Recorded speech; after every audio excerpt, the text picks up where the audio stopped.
study of masonry deals with how to manage people, how to manage all the communication skills, government, banking, numerology, worldwide. It doesn't matter what your language is. All world leaders belong to the Masonic order, and they act together.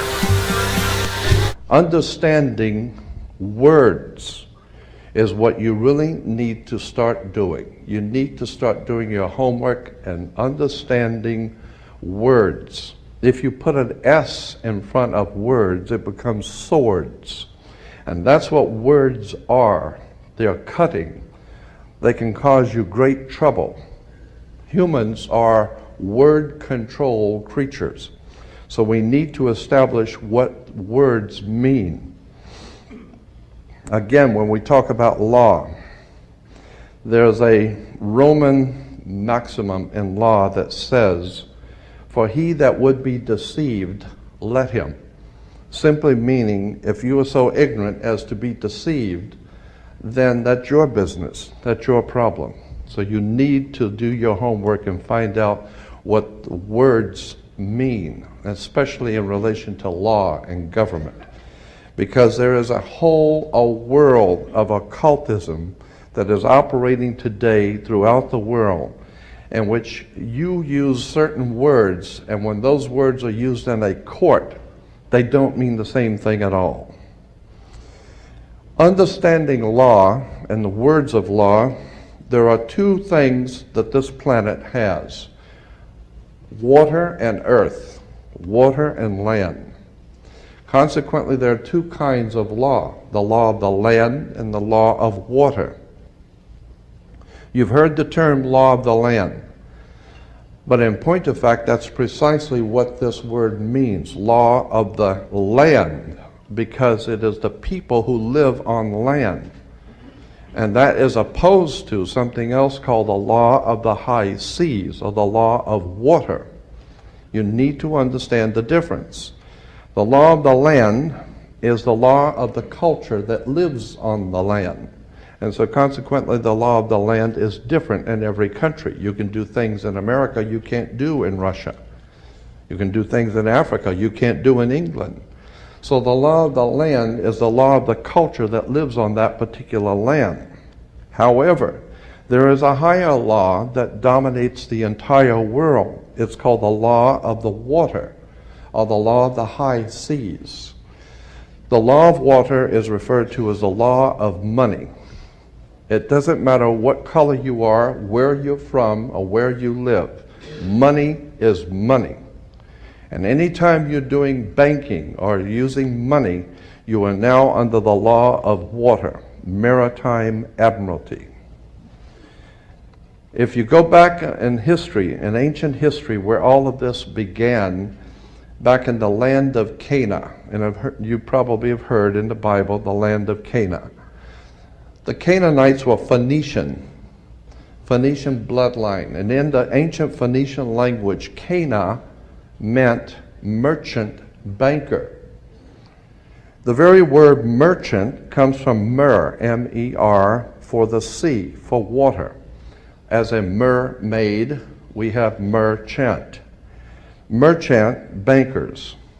Let me give an example of the difference between the law of water and the law of the land. The law of water, as I said, is a law of banking, money, as opposed to the law of the custom of the people, or the law of the land. The Statue of Liberty must be put in water. It could not be put on American land as such. It had to be put in the harbor, because it's not the Statue of Freedom. It's a statue of liberty. Liberty is what a sailor gets when he pulls into port on a ship. He gets liberty. He's not free. So America is not the land of the free and the home of the brave. We're not free or brave, period. We're not free. This is not a free country. Now let me give you an example of how this law of the water works. Why is it that you have to go to court? People are always concerned about going to court. You go to court because you play basketball and tennis on a court. How do you play tennis on a court? You play with a racket. Why? Because That's what it is. It's a racket. And make no mistake, they do not pick words by chance. These words are very serious. They do not use words in terms with no avail. These words are very important.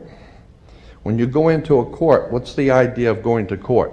It's a game, like basketball. The whole idea in a court is to put the ball back in the other guy's court. One team gets up and they throw the ball over to that team of lawyers. That team gets up and throws the ball back into their court. And consequently, it's a ball game. And the judge is wearing a black robe, so he is the referee. The judge is the referee. He doesn't care which side wins or loses because he's going to get paid anyway. So he couldn't care less. He's merely there as a referee, and that's why he wears a black robe. And that's another interesting subject we can get into later. But the judge is a referee between two teams. The judge, we are told, rules from the bench. The word bench in Latin is a bank. Therefore, the judge rules for the bank. Where do you find banks? You find banks on both sides of a river. They're called river banks. And what does a river bank do? It directs the flow of the current sea. The juice. Consequently, your money is currency because it's the flow, the cash flow. And I'll give you an example of how this works. When a ship pulls into a harbor, all ships are referred to as female. Airships, rocket ships, sailing ships are always female. Why? There's a very good reason. Maritime admiralty banking law says all ships are female because they're carrying items. They're carrying items for money, and so consequently they are under maritime admiralty law. Admiralty is where we get the word admiral, admiral of the Navy. Let me give you an example of how this works. When a ship pulls into harbor, it parks at the dock, and it ties off at the dock. The captain has to provide for the port authorities a certificate of manifest, because yesterday the ship was not here, but this morning the ship pulled in, so it has manifested. So consequently, all the products, the $800 million worth of TVs or Toyotas, have manifested. So each one of those items coming off of that ship has come off of water. And each end they has come in a ship. And consequently, on a ship, all ships have a captain. The word captain comes from a Latin word capital, money.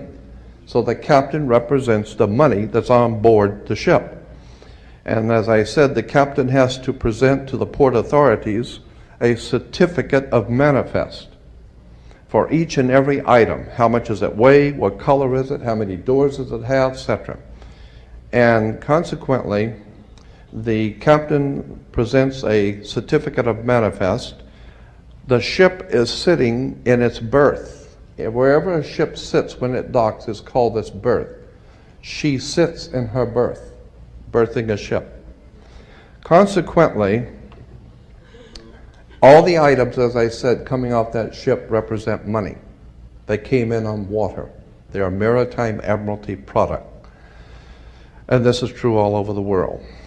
Now, when you were born, your mother's water broke. And when your mother's water broke, you came out. And this is why you have to have a birth certificate, because you are a maritime admiralty product under international law.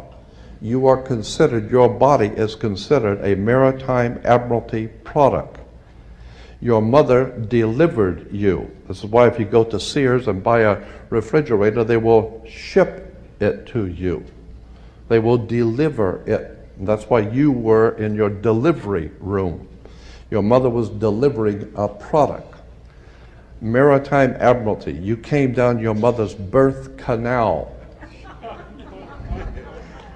And once you, and as you're taking one of the televisions or the cars off the ship and it falls down and breaks, that's all right. Sometimes they're stillborn, so consequently you've lost money on that one. Therefore, you have to have a death certificate, and it's always signed by the doc. The doc has to sign your birth certificate and your death certificate. All of these words and terms are maritime admiralty banking words. And therefore, if you understand lawyers and judges and courts and government are all under international maritime admiralty law. All religions, all churches in the world operate under maritime law.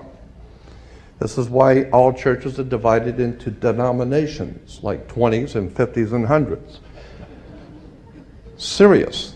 This is why they're called denominations, because all churches are nothing more than the product of maritime admiralty banking. It's an extraordinary story of occult treason, high treason and crimes against the state. Make no mistake about it. There has never been a country on the face of the earth as far back into history as you can go. There has never existed a country in which the people rose up and demanded their right to be free. Never. The concept of human, spiritual, intellectual, and physical freedom is a totally concept that has never, ever existed on the earth.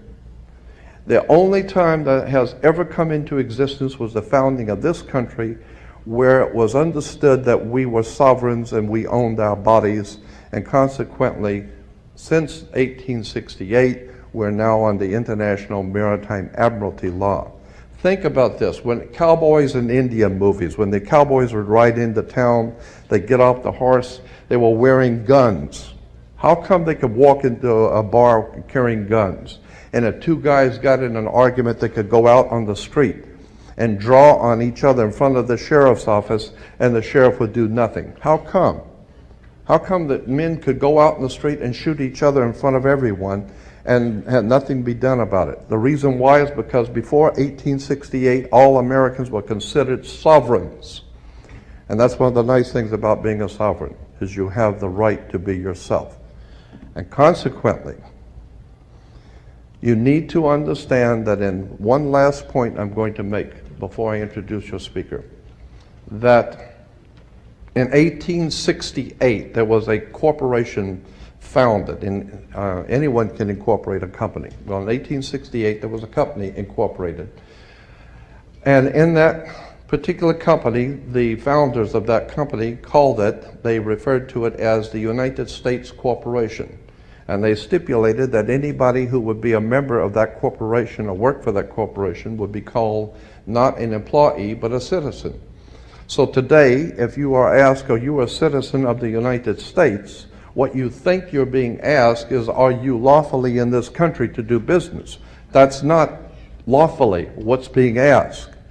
They didn't ask if you were in America lawfully. They ask you a specific question. Are you, of your own volition, out of your own mouth, testifying that you are a citizen of the United States? Because in that way, citizen of the United States means you are an employee of a foreign corporation operating on international maritime law. So today, the President of the United States is the president of a privately owned company. The company is called United States.